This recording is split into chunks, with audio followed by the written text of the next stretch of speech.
नमस्कार मेरे प्यारे विद्यार्थियों। जैसा कि हम लोग कहानी कविता नाटक प्रकरण को पढ़ने जा रहे थे, हम लोगों ने हमारे नाटक प्रकरण के विषय में कल कुछ महत्वपूर्ण जानकारियाँ प्राप्त की थी, जिसके अंतर्गत मैंने आपको 15 पेजों की PDF भी सेंड की थी और उसके साथ ही मैंने आपको महत्वपूर्ण जो बिंदु बन सकते थे उन बिंदुओं को निकाल करके आपको अलग से एक वीडियो भी सेंड की थी। आज हम उसी नाटक प्रकरण को जारी रखते हुए उसके महत्वपूर्ण तत्वों के बारे में जानेंगे। तो आज हम जो टॉपिक पढ़ने जा रहे हैं वह हमारा होगा बेटाओ नाटक के तत्व। नाटक के तत्व आज हम इस टॉपिक को पढ़ेंगे। इस टॉपिक पे आपको ध्यान देना है पूरा कि नाटक क्या होता है, नाटक के तत्व क्या होते हैं, नाटक क्या होता है ये मैं समझा चुका। आज हम नाटक के तत्वों के बारे में पढ़ेंगे। तो आइए हम नाटक के तत्वों के बारे में जानते हैं। सबसे पहले आप लोगों को अपनी कॉपी निकालनी है। कॉपी निकाल करके आप लोग लिखेंगे नाटक के तत्व। ये आपको टॉपिक डालना है। नाटक में से यही प्रश्न आपका बनेगा, ध्यान रखना है आपको। नाटक के तत्व को बहुत ही महत्वपूर्णता से आप लोगों को समझना है, क्योंकि ये हमारे एग्ज़ाम की दृष्टि से सबसे महत्वपूर्ण प्रश्न बनेगा। तो देखो बेटाओ, नाटक के तत्वों में कुल 4 तत्व होते हैं। कितने? 4। नाटक के कुल 4 तत्व होते हैं। यस। अब उन चारों तत्वों के बारे में हम जानेंगे। हम लोग देखेंगे नंबर 1। सबसे पहले देखेंगे हम नंबर 1। नंबर 1 के अंदर क्या है बेटाओ? सबसे पहले आप लोग लिखिए कथा वस्तु। कथा वस्तु। यस, कथा वस्तु। कथा वस्तु क्या लिख लिया आप लोगों ने? Very good. आप लोग लिखिए कथा वस्तु। अब आप जानते हो हम लोगों ने कथा वस्तु को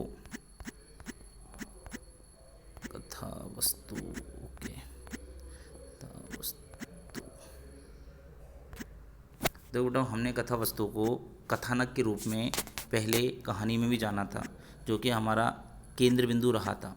हमने इसको क्या कहा था? कथानक। क्या कहा था बेटा? कथानक। तो आप लोगों को जो मैंने पहले ही समझाया था कथा वस्तु कथानक, वही कहानी का कथा वस्तु कथानक ही हमारे नाटक के अंतर्गत भी तत्व के रूप में अपना महत्व रखता है। अब वो कैसे रखता है वो आप लोग लिखिए, ध्यान से सुनना। देखो, कथा वस्तु से तात्पर्य क्या है कि नाटक में वर्णित वर्ण विषय। अब आप सोच रहे होंगे वर्ण विषय क्या होता है, तो आप लिखिए बेटाओ नाटक से, अर्थात नाटक में वर्णित वर्ण विषय अर्थात संबंध कथा से है। संबंध कथा से है। तो मैं आपको बताता हूँ कथा वस्तु का तात्पर्य क्या होता है। कथा वस्तु का तात्पर्य क्या होता है? लिखिए नाटक नाटक में वर्णित नाटक में वर्णित वर्ण विषय वर्ण विषय वर्ण विषय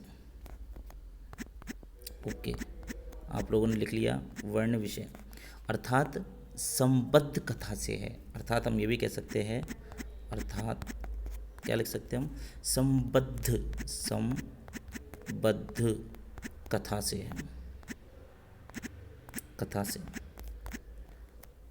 नाटक में वर्णित जो वर्ण विषय होता है, अर्थात हम जो पूरी तरीके से नाटक के अंतर्गत अपने प्रस्तुतिकरण प्रस्तुत करते हैं वो वर्ण विषय अर्थात हमारी कथा से संबद्ध होता है। हम कह सकते हैं कि हमारा कथा वस्तु कथानक नाटक का भी केंद्र बिंदु माना जाता है। तो आप लोगों को सबसे पहले क्या लिखना है? नाटक के तत्वों में कथा वस्तु कथानक भी कहा जाता है। कथानक का अर्थ क्या है, अर्थात उसका तात्पर्य क्या है? नाटक में वर्णित वर्ण विषय अर्थात संबंध कथा से है। आइए आगे बात करते हैं। इसके बताओ 2 प्रकार होते हैं। इसके कितने प्रकार होते हैं? 2 प्रकार। किसके? कथानक के। नाटक के अंदर जो कथानक होते हैं उसके लिखो आप 2 प्रकार होते हैं। कितने प्रकार होते हैं? 2 प्रकार। अब दोनों प्रकारों के आप लोग नाम लिखिए। सबसे पहले लिखो आधिकारिक। सबसे पहले लिखो आधिकारिक। आधिकारिक आधिकारिक ओके, आधिकारिक लिखा। दूसरा लिखो बेटाओ आधिकारिक के बाद प्रासंगिक आधिकारिक कथा। प्रासंगिक प्रासंगिक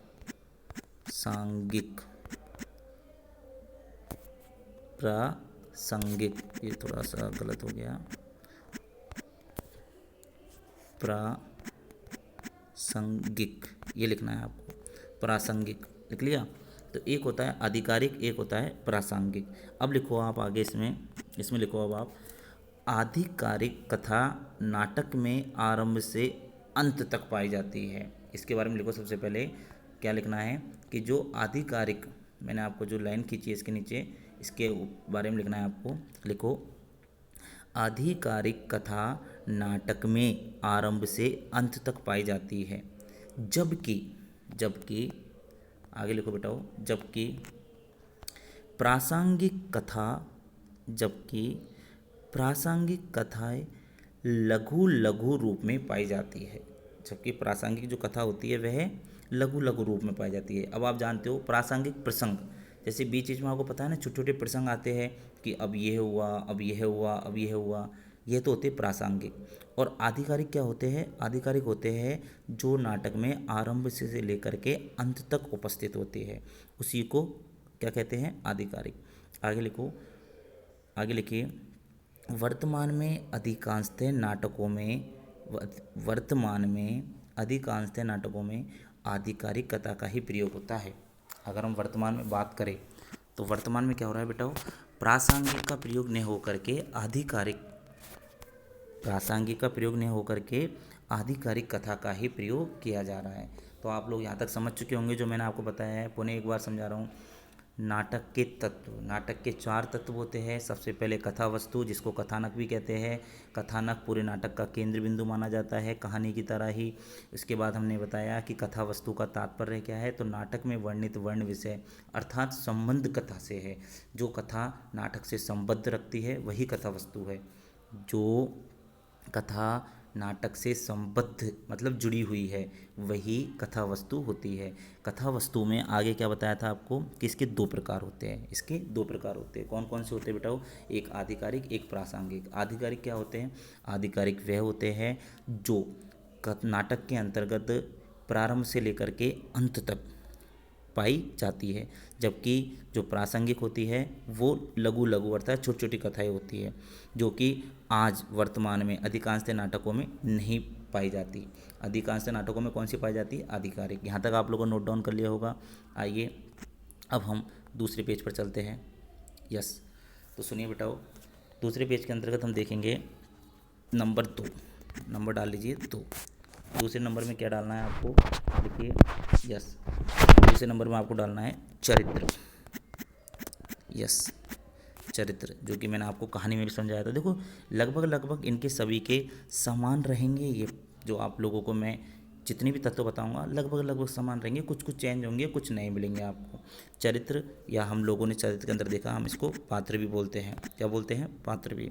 तो आइए इसके बारे में पढ़ते हैं। इसमें लिखिए, किसी भी नाटक की सफलता, लिखिए इसमें लिखो बेटाओ, किसी भी नाटक की सफलता उसमें आए पात्रों पर निर्भर होती है।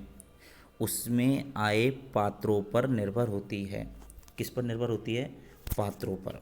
चरित्र या पात्र के अंदर हम पढ़ रहे हैं कि किसी भी नाटक की अगर सफलता की बात करें तो उसमें आए पात्रों पर ही निर्भर करती है। पात्रों के द्वारा की गई क्रिया प्रतिक्रिया ही किसी भी नाटक को प्रभावी रूप प्रदान करती है।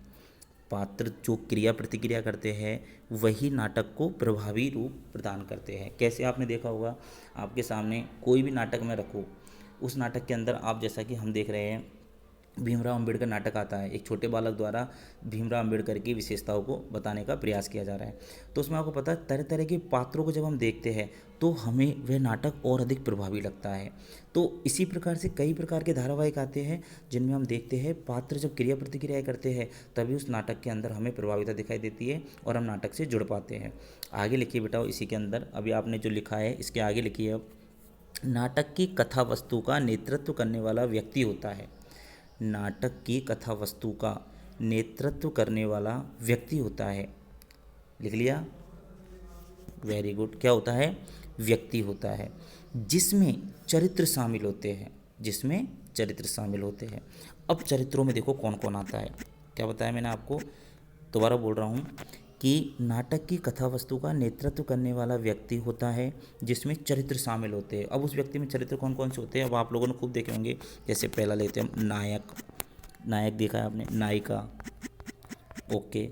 आप लोगों ने देखा होगा सहनायक जो इनका साथ देता है, नायक, नायिका, सहनायक, सहनायक, ओके, सहनायक हो गया। और भी आप लोगों ने देखा होगा जैसे विदूषक, विदूषक भी होते हैं जो कॉमेडी करते हैं, विदूषक होते हैं नहीं होते बताओ आप, विदूषक भी आप लोगों ने देखे होंगे। ये क्या होते हैं बेटाओ, ये लघु चरित्र के रूप में प्रयोग में लिए जाते हैं।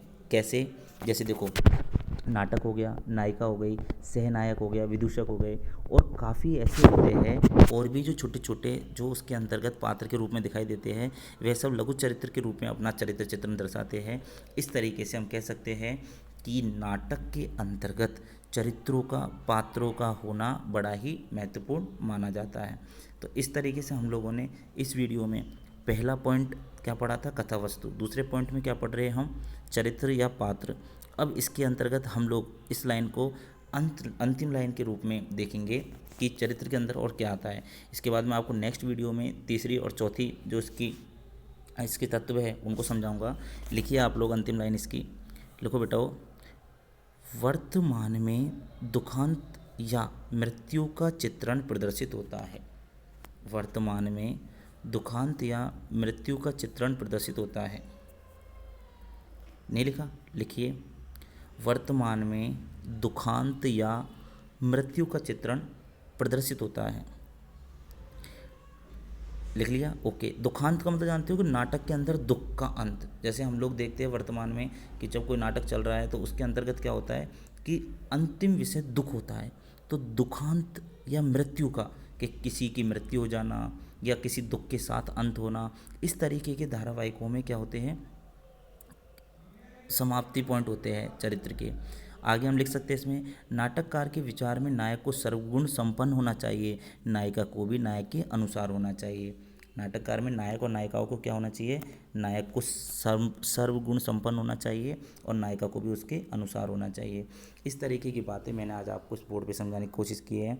इसमें मैंने आपको बोला भी है, लिखाया भी है, समझाया भी है।